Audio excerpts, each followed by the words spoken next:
said, "We're not in." Now, what do you think that means, "we're not in"? Wild guess? I think it means she's not in. The famed beach party movies featured Annette Funicello, who withheld a major secret from the camera, especially in her role as half of the acting duet with Frankie Avalon.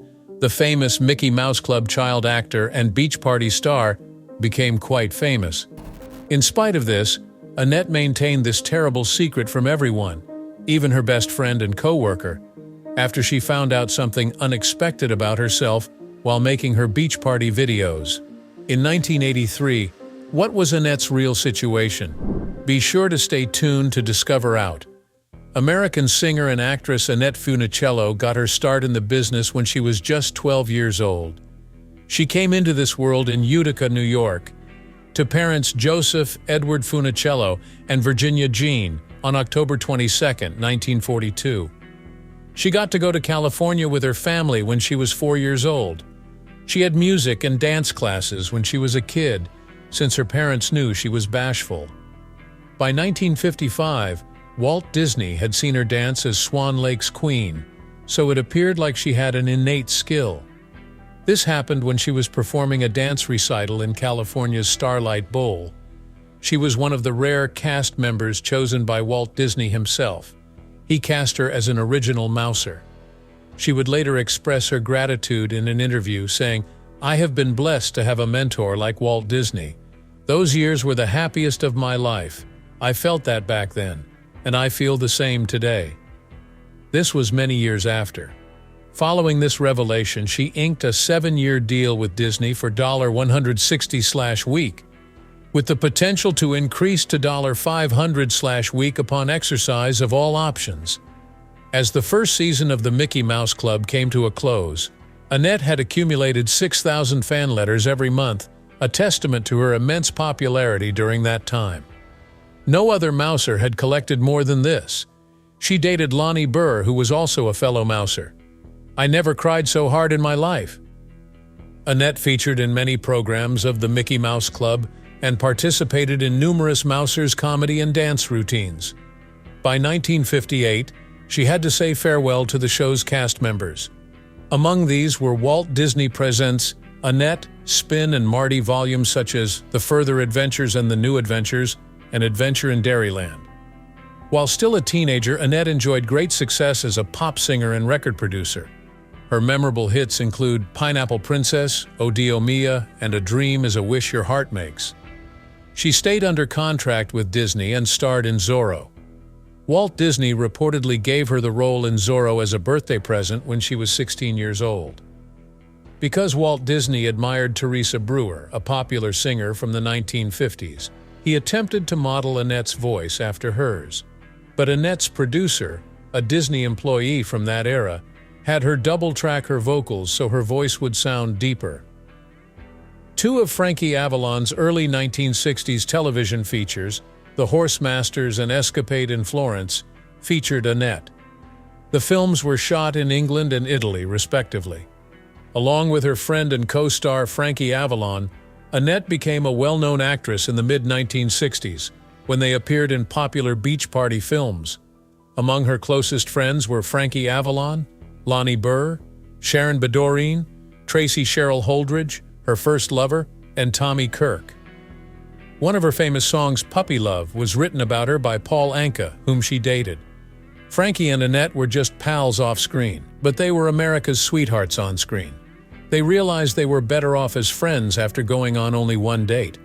Working together on the legendary beach party flicks of the 60s fostered the beginning of their strong and lasting relationship. Beach Blanket Bingo, Beach Party, and Muscle Beach Party were among the films in which they appeared. Their on-screen connection was effortless as the two charming, carefree protagonists.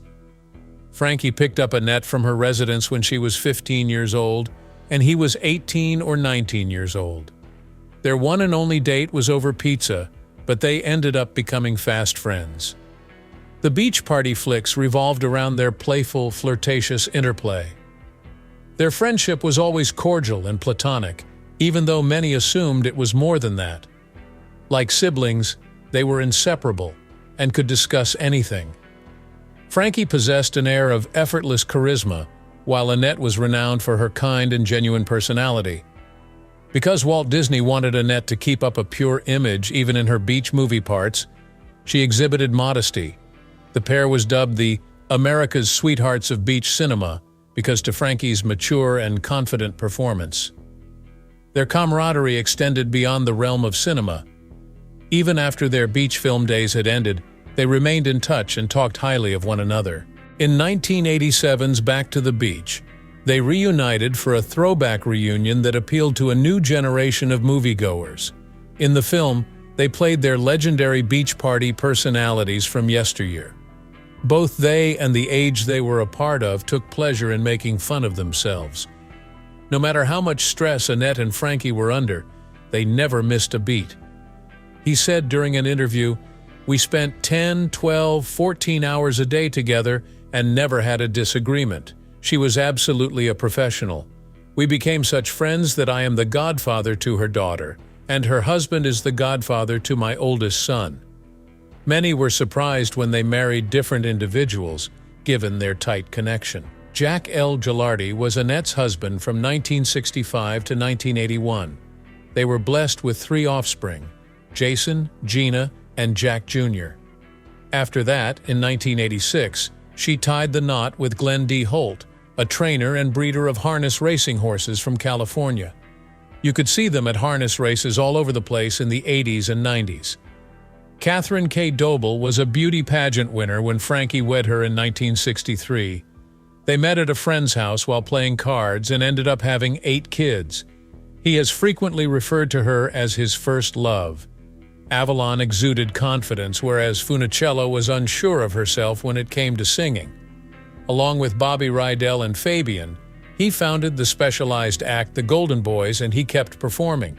Even when Funicello's health deteriorated, Avalon's devotion to remembering and celebrating their joint past shone through. Annette and her pal Frankie became famous for their roles in the beloved beach movie genre.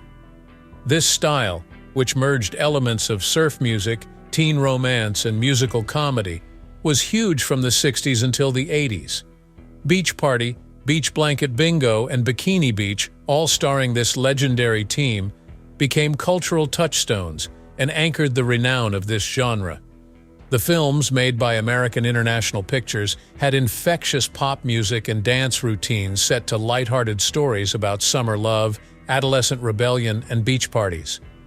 In the 1960s, when surf culture was all the rage, the genre was at the height of its popularity among young people. The movies also have an escape vibe to them. Although their popularity started to decline in the late 1960s due to the counterculture's shift and the public's preference for more serious fare, beach movies never went out of style. When Back to the Beach came out in 1987, it was like a trip down memory lane for moviegoers everywhere. Annette became a teen superstar after starring in the first Beach Party movie at the age of 21. The film was a smashing success, and American International Pictures cast her in subsequent Beach Party flicks for the next 7 years. According to Walt Disney, she was required to wear modest bathing costumes and have her navel covered when she was cast in her first beach movie. Nevertheless, her attire changed from a pink 2-piece suit in the first picture to a 2-piece fishnet suit in the second, and from a blue and white bikini in the third. You could see her navel in close-up views in all 3 bikinis, but notably in Bikini Beach, the third picture. Not Frankie, although Tommy Kirk co-starred with her in 1964's Pajama Party. Although her buddy Frankie had a brief appearance, this was not the official film of the Beach Party. The next year, Annette and Frankie co-starred in the film Beach Blanket Bingo. After appearing in Merlin Jones, she and Kirk were in the sequel, The Monkey's Uncle, which saw Annette perform a duet with the Beach Boys and was a huge success. Not only did American International Pictures produce beach party flicks starring Annette and Frankie, but they also filmed stock car races. In 1966, they collaborated with Fabian Fort to launch Fireball 500.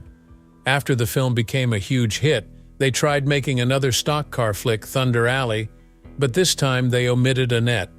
Though she mostly devoted the 1970s to motherhood, Annette did make guest appearances on television series as an actress. Her pal Frankie was an actor in a few of these shows with her. After their reunion in Back to the Beach, she and Avalon continued to perform live together even after production of the Beach movies ceased. In her final years, Annette's star kept rising. The autobiography A Dream is a Wish Your Heart Makes. My Story is her account of living with multiple sclerosis. Additionally, she was involved with the Annette Funicello collectible bear company, where she created a series of teddy bears. The last collection was released in 2004. She was also the creator of the perfume Cello by Annette. Annette learned some terrible, heartbreaking news about herself while filming 1987's Back to the Beach. A chronic and debilitating disease that assaults the central nervous system, she felt the first unsettling signs of multiple sclerosis, MS.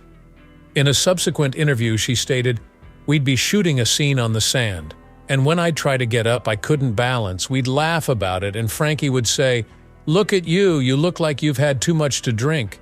And I'd say, 'Frankie, this is just the weirdest thing.'" She sought medical attention at the first sign of trouble and was diagnosed with the condition. Glenn, her husband, accompanied her when she was informed of this startling news. "When she got diagnosed, I told her, 'I will take care of you and I'll do everything I can.'" He revealed this in an interview many years later. Annette did not tell anybody, not even her best friend Frankie, about the diagnosis. She kept it a secret. She kept her sickness a secret, and proceeded to perform in the movie and other programs instead. She kept it a secret from everyone until 1992, when she came clean about her illness. Keeping quiet must have been extremely difficult, particularly as her symptoms worsened. Various symptoms might be experienced as a result of multiple sclerosis impact on the central nervous system. Annette had trouble hiding the early symptoms, which manifested as problems with her balance and coordination. Weakness in the muscles, tremors, weariness, and issues with eyesight and balance were some of the additional symptoms that developed over time. In addition, the symptoms were unpredictable and came and went, making it hard to stick to routines or do things that required physical exertion. These symptoms made it difficult for her to continue performing, which was distressing because she was known for her energetic and melodic performances. Being a secretive MS patient was not easy, and Annette had to endure a great deal of suffering and difficulty as a result. It was still tough for Annette to keep acting despite the difficulties and suffering of having multiple sclerosis. She didn't want anybody to know or treat her differently because of it. She frequently expressed her fear of the unknown and her complete lack of knowledge regarding multiple sclerosis. To help herself cope with her MS, she immersed herself in various novels. According to Annette's autobiography from 1994, when discussing the degenerative effects of multiple sclerosis, she said, "My equilibrium is no more. It's just progressively getting worse. I thank God I just didn't wake up one morning and was unable to work. You learn to live with it. You learn to live with anything you really do." She kept on to her faith even while she battled the disease. She pointed out, "I've always been religious. This just makes me appreciate the Lord even more because things could always be worse. I know He will see me through this." Annette kept her multiple sclerosis diagnosis a secret until her husband Glenn Holt revealed in Frankie right before their live performance tour, and they were back together for the Back to the Beach sequel. Frankie stated in an interview, "I never said anything to her, but I knew she was suffering and in pain. She was such a trooper, and we had a good time doing the shows together." After being photographed tripping in public many times, Annette had no choice but to announce her MS diagnosis to the world in 1992. She was forced to go public with her struggles with MS-related coordination issues, which in turn sparked numerous allegations about her alleged alcoholism and public drinking. She wrote about her struggle with multiple sclerosis and her determination to find a solution in her autobiography, A Dream is a Wish Your Heart Makes, which was released 2 years after she became public. On her 53rd birthday, October 1995, a TV movie adapted from the novel premiered, and she made a brief appearance. She remarked in her book, "It's funny, but sometimes when I feel discouraged or have a problem I can't work out, I find myself thinking, if only Mr. Disney were here, he would know what to do." She lost the ability to read and write as her disease progressed, and her speech became increasingly labored. In her last years, she was wheelchair-bound. As she gradually disappeared from view, many of her admirers continued to fret over her whereabouts. She was fed through a tube and got attention all day, every day. People also helped her get in and out of bed and onto her wheelchair. With unwavering optimism that she might find a solution, her husband Glenn persisted in researching various therapies. He gave some thought to a procedure proposed by Dr. Paolo Zamboni, an Italian vascular surgeon, who aimed to enhance drainage by opening patients' obstructed veins with a balloon. His therapy and its results were, however, heavily criticized, with many claiming that they were unscientific and that the research was too small to be reliably replicated. Glenn maintained optimism despite the research-related setbacks. Her spouse sought alternative experimental therapies for her tremors for 25 years, including surgery to implant electrodes in her brain. Despite spending 8 days in the intensive care unit, she showed no improvement after taking one of the experimental medications. At Oceanside, California's Tri-City Hospital, he saw Dr. Donald Ponick for an additional therapy. Despite the lack of evidence, Glenn was ready to attempt the treatment he suggested. Although she appeared to be improving at the time of therapy, she was ultimately unable to beat multiple sclerosis because there is now no cure. Frankie persisted in performing in concerts and clubs among other renowned singers after Annette was compelled to retire by her sickness. While coping with her sickness, the once bright celebrity kept spending time with her loved ones. She also established a non-profit organization that continues to this day, the Annette Funicello Research Fund for Neurological Disease, to aid in the study of multiple sclerosis and other neurological disorders. While she was developing this group, Frankie was there to encourage her as well. The general populace had adored Annette from the start. At the age of 12, she became a member of the Mickey Mouse Club, and she quickly became known as America's sweetheart. Her performances alongside Frankie were equally popular. Her cheerful, kind demeanor won over viewers, and her co-workers showed that she maintained it even when filming was not happening. Nevertheless, she was filled with fear that her followers would no longer adore her due to the depleting effects of MS. She was hesitant to disclose her illness because she was afraid people wouldn't love her. Still, she eventually came forward, hoping that her story would help others facing the same health battle. Even though she was battling a difficult illness, she was still thoughtful to her friends. Tommy Cole, a friend, said, "My wife went through back surgery and was in bed for over a year. Annette was sick and getting sicker, but she called my wife to make her feel better. That's the kind of person she was." She acknowledged that confronting her sickness was challenging for her at times. In relation to her passing, she said, "At times I get down. I'm not going to lie to you today and say, no, it doesn't bother me at all. Some days it does. When you think, why me? Why me? I've never intentionally hurt anybody. But there's a reason. There's a reason for everything, and maybe I can help others." Talking frankly about the implications of her disease not long after she accepted it, she said, "Now I'm not embarrassed to ask for a wheelchair. That's another plus. So you try to find the good things that come out of anything, and there are good things." Annette died of symptoms related to multiple sclerosis on April 8, 2013, at the age of 70. After 25 years of fighting the disease, she passed away quietly. Her spouse and offspring will carry on her legacy. Upon learning of his best friend Annette's passing, Frankie was surely shocked and grieving. His statement read, "We have lost one of America's sweethearts for generations upon generations. I was fortunate enough to have been friends with Annette and to have appeared in many films and TV shows with her. She will live forever. I will miss her, and the world will miss her." He expressed his relief that her MS suffering was over, Pop culture, cinema, and music are all parts of Frankie Avalon's legacy as an adolescent idol from the 50s and 60s, famous for his timeless hits like Venus and Why, as well as his leading role in the legendary Beach Party films co-starring Annette Funicello. Avalon personified the innocence and charisma of an entire generation. His meteoric rise to fame began in the music industry, but he soon found himself in the film industry as well. As icons of carefree pleasure and surfing culture, beach movies went on to have a lasting impact on popular culture. In guest appearances that harkened back to his youth, Avalon frequently embraced his legendary beach character in cinema and television. Frankie Avalon is now active in the music industry. Along with his website and the home shopping network, he runs a business that offers beauty and wellness items. Avalon is still singing and touring the nation at the age of 83. He was even a contestant on Dancing with the Stars.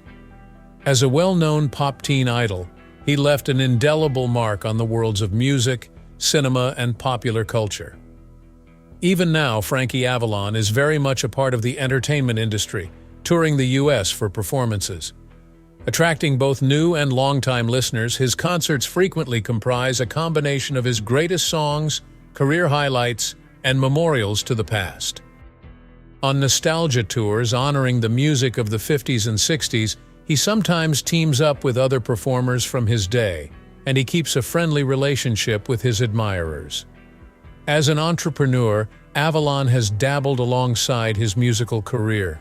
His love of Italian cuisine and his family motivated him to create the Avalon Italian cookware brand in recent years. His ability to stay relevant while staying true to himself has helped Avalon have a successful career for so long. His dedication to his work, his audience, and his family's heritage are the things that have always defined him. He represents a bygone, more carefree time in show business for a lot of people. As one of the first adolescent idols to have an impact on popular culture, Avalon ensures his place in history by maintaining ties to his roots while adapting to new times.